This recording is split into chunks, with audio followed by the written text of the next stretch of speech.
자, 오늘의 시사 평론, 대한민국의 시사 레이더 리엘 파트너스 이승기 변호사 오셨습니다. 어서 오십시오. 예, 안녕하세요. 이승기 변호사께서는 추위를 안 타시나 봐요. 아주 예. 얇게 입고 왔어요, 오늘. 춥습니다. 그래요? 예, 그냥 편하게 오려고 왔습니다. 이렇게. 그래요. 건강하십니다. 예. 자, 첫 번째 이슈 전해주시죠. 예, 첫 번째 이슈는 이란 동결 자금 해제, 미국의 선택은입니다. 이란 정부가 미국의 제재로 우리나라에 동결된 그 원유 수출 대금 70억 달러 중에 10억 달러를 우선 돌려받기로 했다고 공식 발표를 했는데 10억 달러를 스위스 계좌로 이전한다는 그 구체적인 방안까지 언급이 되고 있습니다. 예, 우리 선박인 이제 캐미우가 또 우리 국민인 선장과 함께 이제 이란에 억류된 상태인데요. 이란에서는 이제 환경 오염을 이유로 들고 있지만요. 이는 표면적인 이유고 우리나라에 동결된 이 원유 대금 70억 달러, 그러니까 하나로 한 7조 7천억 원 되는데요. 이 금액이 이제는 진짜 이유라는 데는 이견이 없습니다. 예. 그런데 사실 그 돈은 우리가 줘야 할 돈은 맞습니다. 그렇죠. 이 미국의 제재 때문에 이제 묶여 있는 건데요. 어떻게 보면 미국과 이란의 대립 속에서 애국게도 우리나라가 이제 피해를 보고 있는 그런 모양새입니다. 근데 이런 상황에서 이란 정부가 이제 깜짝 발표를 했는데요. 그러면 이제 10억 원을 어떻게 주냐가 이제 문제가 되는데요. 10억 달러를? 예, 10억 달러죠. 10억 달러 어떻게 주냐? 그러니까 1조 한 1,000억 원 되는데요.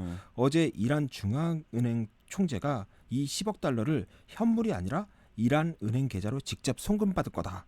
만약 지급하지 않으면 국제법에 따른 대응을 하겠다라고 했는데요. 사실 이건 좀 현실성이 없습니다. 현실성이 없어요. 예, 미국의 승인을 받을 수가 없는 조건이기 때문에 현실성이 없고요. 결국 이번 발언은 우리 정부에게 빨리 동결 자금 문제를 해결해라, 또는 미국의 승인을 빨리 얻어와라, 이런 압박용이라고 이제 보면 되고요. 실제로 지금 가장 유력하게 언급되는 게 바로 스위스 인도적 교역 채널을 활용하는 겁니다. 이게 뭐냐면요. 한국에 있는 이란 원유 대금을 스위스로 보낸 뒤에 스위스에서 이 코로나19 백신이나 일반 약품, 식량과 같은 인도적 물품을 구입해 이를 이란에 수출하고 그 대금을 스위스 은행이 이제 보증해 주는 겁니다. 되게 복잡하네. 예, 미국의 승인을 받기에는 가장 수월한 방법이라고 이렇게 보시면 됩니다. 그리고 이란이 지금 유엔 분담금을 미납하고 있는데요. 우리나라 돈으로 한 180억 원 정도 된다고 합니다. 또 이걸 우리가 대납해 주는 방안도 함께 언급되고 있습니다. 자, 그런데 우리 정부는 그 이번 이란의 발표에 대해서 구체적인 액수는 정해진 게 없고 미국과 협의가 우선이라는 그런 원칙론적인 그런 이제 입장을 밝혔는데, 양국 정부가 상반된 입장을 밝힌 건데 이건 또 어떻게 봐야 됩니까? 예, 우리 외교부도 근데 그 이란과 기본적인 의견 접근이 있었다라는 입장을 또 밝혔는데요. 이 큰 틀에서는 또 인도적 지원 형식으로 일부 자금을 지급하는 거에 대해서 이제 상호 교감이 있었던 걸로 보입니다. 하지만 우리나라 입장에서는 조심스러운 게, 결국 우리와 또 이란이 동결 자금 활용 방안을 협의해도 미국의 동의가 없으면 실현이 가능하지 않다라는 이 현실적 제약 때문으로 보입니다. 그러니까 미국의 제재가 풀려야 그 동결 자금을 사용할 수가 있는 건데 결국 미국이 그 전향적 태도를 보일 것인지는 미국과 이란 간의 그 핵 합의 복귀 문제와 맞물려 있다는 그런 평가도 있는데 어떻게 보십니까? 예, 먼저 이란 핵 합의에 대해서 말씀드리면, 이란 핵 합의는요, 버락 오바마 미 대통령 시절인 잠깐만요. 끝까지 벼락으로 몰고 가시네요. 예. 버락입니다. 버락입니까? 예, 오바마 미 대통령 시절인 2015년에 이제 체결이 됐는데요. 이란의 핵 활동을 제한하는 대신에 이제 그 제재를 좀 완화해주는 그런 내용을 담고 있습니다. 그런데 이제 트럼프 전 대통령이 2018년에 이 핵 합의가 이란의 핵무기 개발을 막지 못한다며 일방적으로 탈퇴를 해버렸습니다. 그러면서 이제는 대이란 최대 압박 정책으로 급선회한 건데요. 그리고 미 트럼프 행정부가 또 같은 해인 2018년에 이란 중앙은행을 이제 제재 명단에 올리는 바람에 우리나라 기업은행이랑 우리은행이 개설된 이란 중앙은행 명의의 이제 계좌가 거래 중단된 겁니다. 근데 여기서 이제 원유 대금이 나갔는데 그 대금 70억 달러가 동결된 겁니다. 한마디로 여기 있는 우리나라에서 나가는 비용으로 핵무기 개발 비용으로 사용될 수 있다라는 것 때문에 이제 제재를 한 거죠. 근데 이제 액수가 너무 커요. 70억 달러다 보니까. 자, 그런데 이제 트럼프 얘기였고, 이제는 그 미국에 새로 취임한 그 바이든 대통령이 이란의 핵 합의 복귀를 공약으로 이제 내세웠었는데 예. 어느 정도 합의점이 나오지 않을까요? 그렇긴 하지만 아직까지는 일단 대립하는 모습입니다. 당장 이란은 이제 국제 원자력 기구 AIEA의 이 핵사찰 활동을 제한하겠다라고 공식 발표했고요. 최근에는 AIEA가 이란 핵시설에 설치한 이 감시 카메라 연결도 끊어버렸습니다. 이게 예. IAEA죠. IAEA죠. 오늘 왜 그럴까요? 예. 그러면서 그러니까 두껍게 입고 그러니까 스튜디오에 이렇게 얇게 입고 다녀요. 예. 추운데. 맞습니다. 예. 또 그러면서 이제는 미국에 대한 압박 수위를 높이고 있는 건데요. 또 미국은 또 이란이 핵합의 시 준수하기를 한 상황 그것을 또 일부 위반했다면서 이걸 바로 준수해라라고 요구하고 있습니다. 이제 대표적으로 보면 이란이 핵합의에서 정한 우라늄 농축 농도 3.67%를 넘어서 이미 농도가 20%까지 이미 높여서 개발을 하고 있고요. 이제는 60%까지 높이겠다라는 위협적인 발언을 했습니다. 보통 우라늄 농도 90% 정도면 이제 무기급으로 간주가 되는데요. 이런 추세면 이제 핵무기 개발로도 이어질 수 있다는 겁니다. 그 외에도 이란의 이제 탄도미사일 개발이나 뭐 영내 불안정 활동까지 해서 이것까지 다 포함한 협상을 벌이자 이런 요구를 하고 있는 상황인데요.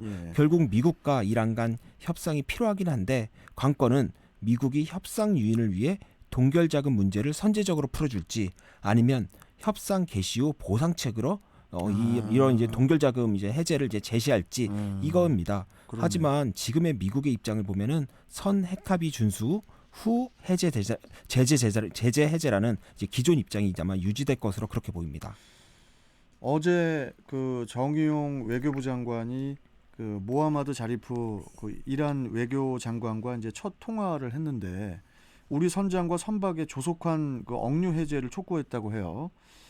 그리고 이제 그 이란의 동결 자금 문제에 대해서도 그 최선을 다하고 있다고 했다고 하죠. 예, 그러면서 이란 핵합의 복원을 위한 미국과 이란 간 대화 노력을 지지한다라는 입장도 함께 밝혔는데요. 언뜻 보면 인과관계가 없어 보이지만 그 속을 파보면 이란 핵합의 복원 여부가 우리 선장과 또 선박의 무사 기한과 좀 연결돼 있다라는 걸 잘 보여주고 있는 겁니다. 그나저나 지금 그 억류돼 있는 선장은 무슨 죄입니까? 예, 정말 불안할 겁니다. 예. 진짜. 자, 다음 이슈 전해주시죠. 예, 다음 이슈는 퀴어 축제 논란 도심 개최 가능할까입니다. 매년 서울광장에서 열리던 그 퀴어 축제가 4.7 보궐선거판의 새로운 이슈로 지금 또 떠오르고 있는데 우선 이 퀴어 축제에 대해서 좀 간략하게 좀 설명 좀 해주세요. 예, 정식 명칭은 이제 서울 퀴어 문화 축제인데요. 성소수자들의 이제는 대형 축제라고 보면 그렇죠. 됩니다. 2000년대 서울 대학로에서 개최되다가 이제 고 박원순 전 서울시장 재임 시절인 2015년부터는 이제 도심 한복판인 서울 광장에서 이제 열리고 있는데요. 이후 2017년에는 국가인권위원회가 공식적으로 참여했고요. 또 불교 조계종 국가사회위원회까지 참여해서 이제 규모와 위상이 상당히 높아졌습니다. 그런데 이 축제의 개최 여부는 서울시 열린광장 운영위원회에서 결정을 하는데요. 이 운영위 위원들을 이제 서울시장이 임명을 합니다. 그렇기 때문에 사실상 서울시장의 의지에 따라 퀴어 축제에 존폐가 걸려 있다. 이렇게 보시면 됩니다. 그렇네요. 자, 일단 그 범야권 후보들이 그 퀴어 축제에 대한 입장을 밝히면서 이게 또 이제 논란이 커졌는데 어떤 내용입니까? 예, 이게 논란이 된 게 범야권 유력 후보인 이제 안철수 국민의당 대표가 퀴어 축제를 거부할 권리도 존중받아야 된다 이런 입장을 밝혔는데요. 이제 중도 표심을 상징하는 안 대표가 이제 결국 보수 유권자들을 겨냥한 확장 전략을 펼친 거 아니냐. 이런 이제 분석이 있는데 여기서 문제가 이제 거부할 권리라는 이 표현이 문제된 겁니다. 마치 동성애 혐오처럼 보인 건데요. 일단 그렇게까지 볼 건 아니고요. 기본적으로 안 대표도 이제 동성애를 존중하지만 축제에 대해 불편해하는 국민들의 입장도 존중하자 이런 의미로 이제 보면 될 것 같습니다.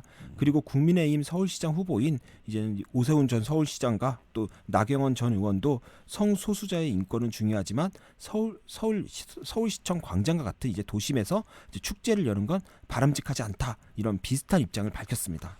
자, 그런데 이제 더불어민주당 그 서울시장 후보죠. 박영선 전 장관과 또 우상호 의원 아직 뭐 별다른 입장을 내놓지 않고 있는데 이유가 있을까요? 예, 있죠. 아무래도 성소수자 이슈는 진보와 보수 진영이 확연히 대립하는 이제 사안이긴 한데요. 네. 이제 개신교계를 중심으로 한 보수 진영 표심에 결정적인 영향을 미칠 수 있다 보니까 이 선거철만 되면 정치인들이 명확한 답변을 내놓기를 피하는 경향이 있습니다. 아마 그 이유 때문으로 보이고요. 실제로 동성애 논쟁이 선거 때마다 큰 이슈를 만들었는데요.